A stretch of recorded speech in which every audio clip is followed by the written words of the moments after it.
Hi, I'm Liz Whiteacre, and I know you have been working hard creating poems, revising poems, polishing poems. And we're going to start a conversation about how you can move forward with sharing your poems with a wider audience. We're going to start talking about publication. When you think that you have poems that you are ready to share more widely with an audience, it's a good idea to get yourself organized. And in later videos, we'll talk about how do you figure out where you want to publish and what all the steps are. But to really think about, okay, what poems am I ready to move forward? How can I get myself ready to go? It's always good to take a moment, prepare, and then move forward with the process. So, we're going to think about how we might select and format poems for publication, how you can develop your poet's toolkit, and that involves writing an author's bio and selecting a headshot, which may or may not be needed depending on the publications you're interested in, but it's always a good idea to have those ready to go. So there's not a panic moment of, I need this and I don't have it. And then also how you can start to prepare to engage with social media in ways that will benefit you later on down the road. The poems that you're selecting for publication should be poems that you are proud of, poems that you feel are sending the message that you hope to send, and poems that are polished. If you have any qualms about sharing a poem, maybe now's not the time. Maybe you should sit with that poem longer. If you have big concerns about people reading the poems that you're about to send out, well, that's another conversation that you should have with yourself and perhaps a close friend.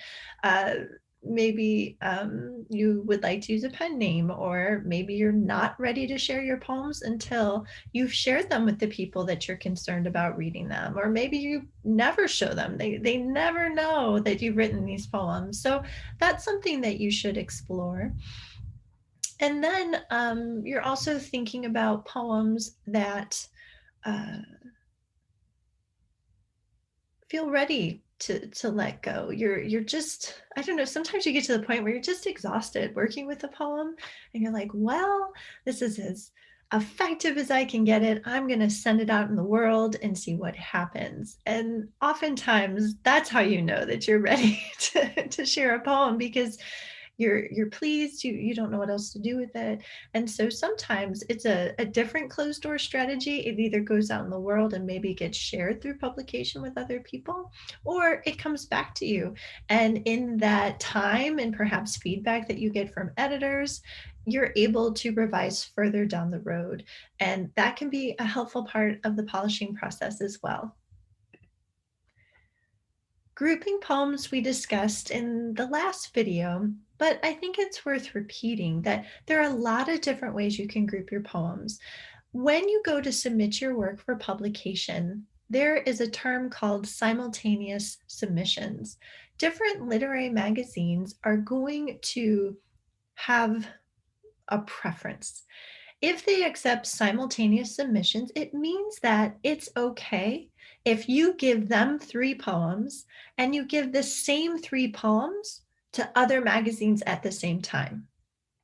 Right? So you have a group that you think go great together because they have uh, either in a consistent voice, or maybe it's showing a wide variety of voices. Again, there's something maybe that connects them through form, or something that connects them through a thematic or narrative arch. So as we read the poems, they feel like I said, it's a way to introduce the editors and then their readers to your work and the poems that you're writing. So simultaneous submissions mean that you can come up with a batch of 3 to 5 poems. And when we talk about research, you could be looking for multiple homes for those poems. And the reason why a lot of magazines participate in simultaneous submissions is they appreciate that maybe they're attached to a university and it's going to take them 6 months before they can get back to you and let you know whether or not they can publish your work. And if they don't, they realize, well, we've tied up your poems for 6 months. you might only get to send those poems out twice a year, and that doesn't seem quite fair. So with simultaneous submissions, you just need to let everybody know, hey, they got picked up by these people, and I'm sorry, I need to withdraw them. Other magazines have really quick turnaround times, and they do not want you simultaneously submitting your work. Perhaps they have a process where they are getting back to you in 2 weeks. And in that 2 week period, they don't want to hear you withdraw your poems from consideration because it's too fast paced. So you're going to be paying attention, but that means that you might, when you get to a point, have 12, 15 poems that are ready to share more widely all at the same time. And you can organize yourself by coming up with some different groupings that then you're looking to submit, hopefully to multiple publishers all at the same time. And then that way you kind of send them out and then start working on new poems or revising poems to get them ready. And you have this wonderful cyclical cycle that always has you doing something, sharing work, working on new work, getting feedback on work, etc. When you're thinking about publishing your work, it's important to remember that publication is forever, right? So you do want to be mindful of where you're sending your work for publication and that you're comfortable with those magazines, journals, anthologies, contests, etc., and that your poem you're pleased with. You can expect the process to take time. You can expect rejection. That happens to all of us all the time. Of the poem you send out, might get rejected 50 times before it finds its home with the right magazine, or it might not get rejected at all and be picked up by the first one. Some other things that you'll want to think about are developing your poet persona. And so thinking about how you want to present yourself as a poet to the people you know and maybe a wider audience. And so that's what we're going to talk about social media today as well. There is an etiquette. Even though every single magazine is different, there is a process that most generally follow with different tweaks to their own preference. And again, we're going to go more in depth in our coming videos and talk more about that, as well as other ways to disseminate your work beyond if you're not interested in traditional publication. When you are thinking about what poems are ready to go out, you can start to format them and get yourself set up so that maybe they're in a Google Doc or maybe they're in a Word doc or however you have them. When you're formatting your poems using a readable black 12-point font, and I have a little unless there because that is a caveat. You may find editors asking for purple 16-point font. Everybody's pretty much going to be readable, but they might be really specific. We want Arial or we want Times New Roman. So this formatting of poems is just to get it prepped and ready so that if you see a call for submission and you get excited about it, you can very quickly respond to that because your house is in order. Everything's tidy. You know where all of your poems are and where they're at in the process. Typically, single space is how people submit their work and how publishers publish their work. So unless double spacing is intentional, you're really maybe doing like one-line stanzas. Make sure that you look at how your poem looks single space and that you still like the form, because even though you submit it double space, the journal might say, oh, well, here's a proof of what it's going to look like in the magazine, and it's single spaced. So think about that. Use 1-inch margins in your files with a white background. Present the poem's title at the top of the page. If you're going to be putting in 3, 5 poems into the same file, I do encourage you to use the insert page break feature in Word. Doc also has this too. So that way each poem's title will appear at the first line of each page rather than having all the poems one after another. Sometimes people can misread and think one poem goes straight into another, and it can be really helpful for editors to very quickly see, okay, here's this poem, here's this poem, here's this poem, especially if they go longer than a page. Once you've looked at specific submission guidelines to respond to, some things that you might want to pay close attention to is where should your name appear? We'll talk about a blind submission process again, but some editors don't want to know who wrote the poem. And so they might say very specifically, do not put your name in the file, right? In which case, do not put your name in the file. Or they might say, we want a cover sheet or we want your name in the header, right? So you're paying close attention to that, double checking your file that you have prepped against the specific guidelines and making sure they're ready to go. Preview the preferred file type. Some editors want your work saved in Word, as a PDF, as an RTF, lots of different ways editors will want your work. And then also review what should be included in the file. For example, do they want an author's bio? Do they not? Do they, right? So having your work organized and ready to go can make it very easy to prepare a submission for. And it also kind of feels good to look. I keep mine in a drive folder, kind of all, all of the poems that are ready to go out. And it feels good to have all of the poems um, there where I can go in and look at it and be like, oh, so, it's ready to go. So here's an example of a poem that we looked at in a previous video in Word, all set up. Notice that I chose to make the title a little bit larger, and I put 3 spaces between the title and the start of the poem. I chose to use Corbel, which is a sans serif format for the text of the poem. I just find it a little bit easier to read than things that are more scripty. But if an editor says, I want it in Times New Roman or Garamond or something like that, Cambria, that's how I'm going to submit it. And then I did use a serif for the title. So the title and the text of the poem are different. This is just coming from my own background as an editor, as somebody who has helped put together book manuscripts and literary magazines. So you don't have to stress out about it, but you should be showing the editor this is how the poem could look if you pick it up and put it in your magazine. So you do want it to be very clean. When you think about developing your poet's toolkit, as you start getting ready to engage with a wider audience, it's really important that you are reading poetry. And I would recommend reading contemporary poetry. What are people writing like now? What was just published 2 months ago? And checking out those poems and getting familiar with poets who are currently writing, who's publishing those people. What are topics that people are really interested in reading, because it might jive with what you're interested in writing and you might find a niche or a community. I personally write a lot about spinal injury, as I'm sure you've seen from some of my poems. And so I have found myself within the world of disability literature and a wonderful, vibrant community of writers and advocates and activists who are very supportive. And there are a number of publications that are specific to that particular niche. And so that's kind of where I live. And I spend a lot of time reading the work by other writers with disabilities. That helps you build a network.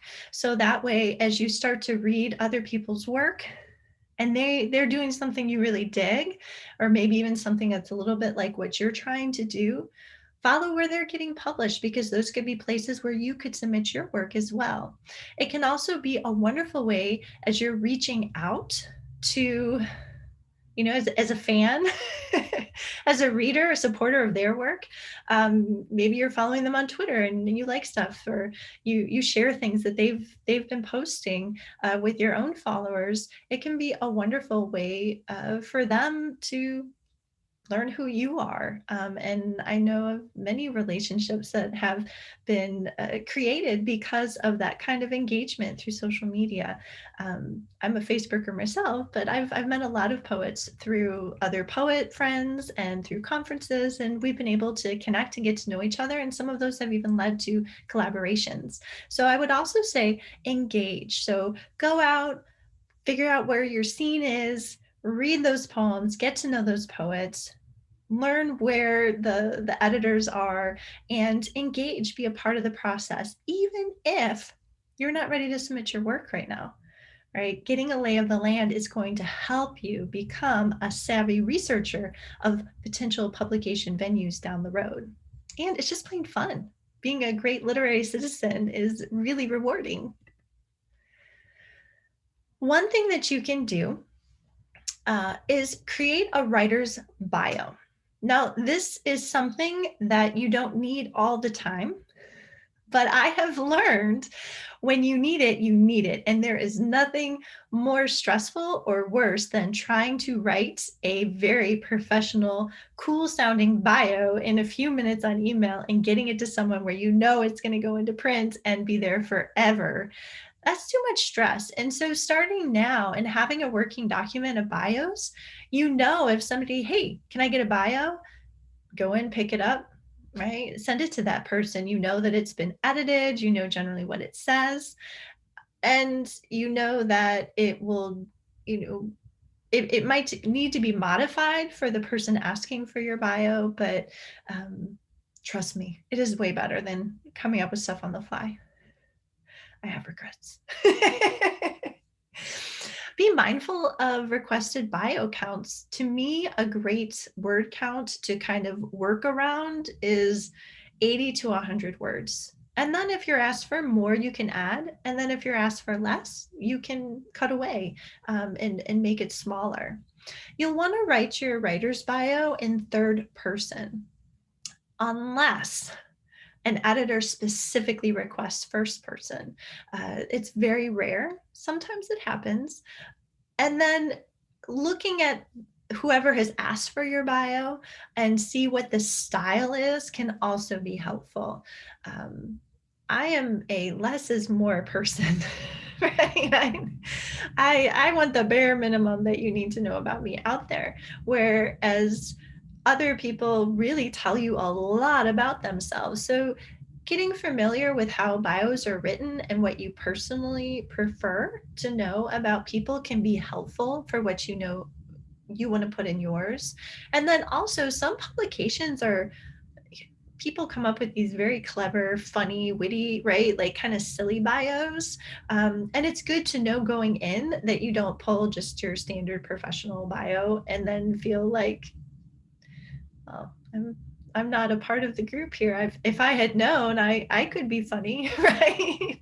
Or you have a very funny, sassy bio, and the tone of the particular magazine where you're sending your bio to is very traditional and formal. Again, you can feel like, I don't know, you wore the wrong outfit to the to the interview, if you will. So checking those out can be helpful. You're essentially in your writer's bio telling people who you are and giving them a little bit of information about yourself to establish your expertise. So you don't have to say a lot.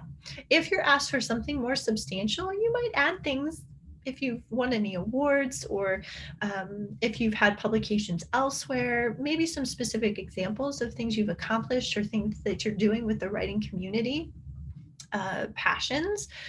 And then remember, you can customize. One bio probably is not going to fit every occasion. And again, remember, less is more.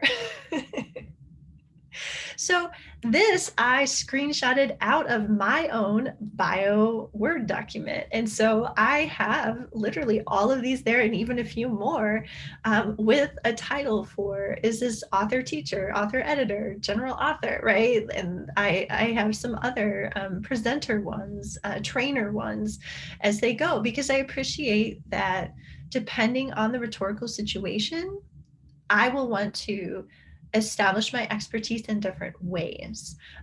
If you look at the very top one, general author, super short, getting started bio, your uh, writer's bio might start with something like Liz Whitaker is a poet who lives in Indianapolis, right?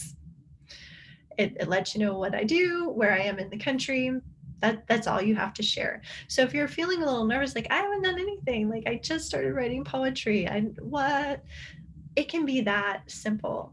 If you notice, then I have a next level one that lets people know where I work and that I have published a book and that my poetry has appeared in some of these specific magazines.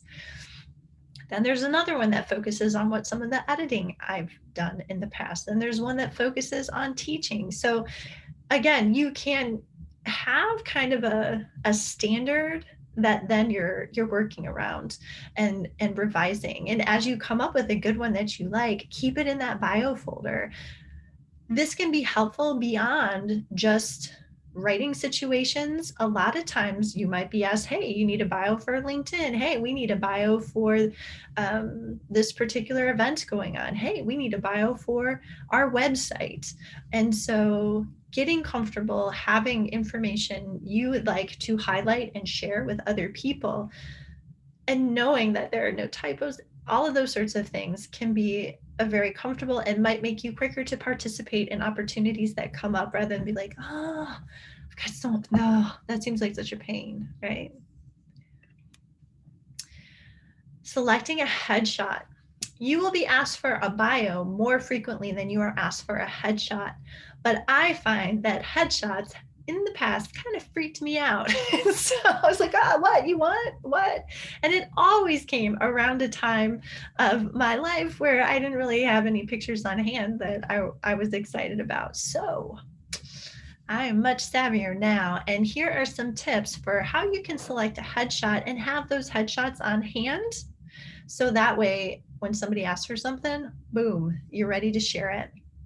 So the first tip is only send a headshot if one is requested. Right. So if a publication, publisher, whatever, right, whomever is talking to you has not asked you for a picture, do not share one with them. Right. You can also review a publication for the style of headshots, right? Are people doing really thoughtful poses? Is it in black and white? Does it show people on the go in action? Is it more of a traditional headshot? That'll help you make some decisions and kind of imagine yourself in that group. What would your picture look like with that style of the magazine? Make sure that you're sharing files as requested. And if they don't give you a specific file type, JPEG and TIFF files at a medium to high resolution are very easy to work with on the editor's ends. So that would be a great way to send your work right off the bat. Be mindful of dimensions. If you notice that the publication is going to be putting squares or rectangles in their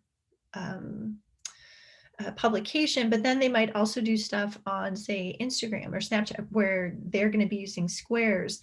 Make sure you look at your picture if it's cropped, right? Is that going to work in either way? Or you can even ask them, do you prefer square or uh, rectangle? And then think about whether or not your color photo might translate well to black and white or vice versa. Be professional always. Um, Oftentimes this is not the best time to take risks because again, this is forever. Make sure the picture looks like you. If you're going back and maybe getting your senior year picture and you've changed a lot and you don't look like that person anymore, is that the best picture to represent you? Certainly as I've aged, I've had different headshots. I'm not digging back into the pictures I had when I was in my 20s or 30s. So I was something fairly recent. So when people see me in person, they're not like, I'm sorry, who are you? Make sure you're the only person in the picture. And then be mindful of the picture's background. Focus on the head up and then have options. Again, one headshot might not fit all occasions, just like one bio might not fit all occasions. So if you have a couple that you like, then you can decide, oh, that would be the best one to share with them. So I know this is a whole lot of Liz Whitaker on the screen right now, but I wanted to show you some examples. So the very top row there are pictures taken by professionals. If you look, closest to the title there, that is one I think it's taken maybe in 2010. So that is a much older picture taken by my employer. This is not a picture I use anymore to represent myself because I'm a lot older than that. I know I kind of look the same, but I'm different now. At least, glasses and such. So that is a picture that I had used as an author's photo. You would see that on my book of poetry, but it's not one that I'm using anymore. I'm more likely to take the one next to it in the red background if I just need a professional dark background. The next one that's black and white, you'll notice my daughter, when she was 5 years old, was in there. You might say, don't put another person in there. Well, this was requested by the book. They wanted the mothers included in the anthology to be photographed with their child or children. And so this is a special case. It was also requested to be in black and white.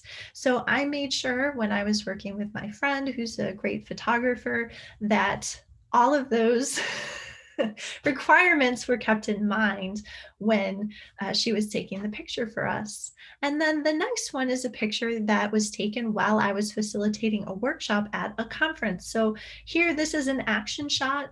This is one that I would maybe use in a website if I'm talking about teaching or something like that. But because you can't see my face, that's probably not one that I would go to give to someone for going in a magazine or something like that. If you look at the next row, we're starting to get into more selfie styles. In the white jacket, my picture was taken at an event. It is kind of head up. The background is a little like, what's going on there? So I might hesitate, but that one could do. The next one over is one that I have used in the past when requested because there's a white background. This was just taken on a cell in my home. And I did want to point out, be careful of using filters on your pictures. If you look at the one right next to it where it's kind of ghosty, if you are using filters on your picture and the people around you are not in that particular bio list, it can stand out that you've altered the picture. The next one over in green was taken while I was doing something really, really fun. I was reading a poem that I'd written for a radio show. But because of the green light, right, the action shot, you're not quite seeing the full face. Even though I think that's an exciting picture that shows me doing poetry in action, I would not be sending that one out. Sometimes publications try to get super fun, and so they want a picture of you as a child. Pay attention to that. So this is one that is from before cell phones, and so it was scanned and cropped. But this one shows me, and I feel like it's somewhat representative of me at the age I am. So that would be one that I might send for that unique situation. At the very bottom, those are two pictures, again, just taken in the cell phone. And so if you're doing selfies, that can be really great. Again, just be mindful of your background. Probably the one on the with the sweater shows a little bit more action and liveliness, but it has a nice white background, whereas the other one has a lot going on with being able to see the trees in the background. So I would look at what's happening in the publication and past issues before I made a decision. And then the last three pictures, I would say, are no-nos. Right? I wear glasses, and a lot of these pictures, I have my glasses on, but sunglasses, hat, scarf, even though that was a very joyous walk for me, and I think it has a nice background, you can't really see who I am. So I would not be picturing that photo. The zombie picture is a favorite. It does show my face, but unless it was a Halloween themed issue, would not be sending that. And then the last one, I'm dressed up. I'm at a wedding. You can see my face, but that's my sister. When you first look at that, you might wonder, well, which one is the writer, right? Which one is which? So even though you might be dressed up and looking great and feeling like, yeah, I look awesome in that picture. If there's another person, I don't recommend using it unless, again, it's been requested, like the one with my daughter for that particular book. All right. Whew. Thank you for your patience. But I hope that that was helpful in showing you different options and reasons why you might or not want to take one. Again, you don't have to spend a lot of money on getting a professional photographer, and I've I've never done that. It's been out of the kindness of friends and family or employers who've taken pictures for me. So that's something to think about. So, prepping for social media, this is something that you'd want to do working within the social media you already have. So I don't recommend, if you're not a person who is on Twitter, suddenly creating a Twitter account just for the sole purpose of engaging with poets, right? You will find that maybe a little bit exhausting or maybe new and fun. So I guess I will leave it to you, your business. But you don't have to rush out and join all of the things and do all of the things. You don't want to burn yourself out. So I recommend starting with whatever your preferred social media is and start following people. Now, keep in mind that some people are a little bit private. For example, my Facebook account, I usually only connect to people I know or I've met. I keep my circle a little bit smaller. Um, but if you messaged me and said, "Hey, I I know your work and I'm doing this right," I would probably let you in. Um, I just use it for posting more than poetry news, and so yeah, I keep seeing pictures of me and my daughter, my family. That's a part of the game. But then other writers are very open, and they have thousands of followers, and they're using their social media specifically to connect with readers and other writers. So if somebody doesn't accept a request, don't be bummed. It's probably nothing personal, and go on to other writers. How can you know who you might want to follow? Well, whose work are you reading? Who speaks to you? Who do you get jazzed about? You can also follow different presses, publications. If there are books or magazines that you're reading and you enjoy, start following them and see what they're putting out there. It can be a wonderful way to have new poetry delivered directly to you with minimal effort. And then engage, you know, like something, heart something. Maybe if you read an interesting article or poem, or see somebody say something interesting, respond to them or share it with your followers. And that can be a great way to get to know the community. And then when you are ready to share news, maybe you get something published, or maybe you put out a new video on YouTube, those sorts of things. You've got people in your circle who are interested in what you're doing. So the publication prep prompt, I recommend you take the 3 poems that you just finished polishing and grouping and format them. Prepare a writer's bio and find a couple of poets' headshot, and you will be able to use those things in the next video as we talk about actually submitting work. I also challenge you to dive into the social media you already have. Follow at least 2 poets or presses or poetry organizations, especially maybe community organizations. If you have a writer center happening by you, I know I follow the Indiana Writer Center, and I learn about so many interesting things happening in the city. So get that done and just start and just kind of, be an observer and get the lay of the land. Looking ahead, now that you are ready to go, you have poems, you've got the tools you need to be successful, we are going to begin to look at the etiquette and process you can expect when you are publishing your work, as well as sharing your work in other venues. I hope you are getting jazzed and excited to share your work with a wider audience.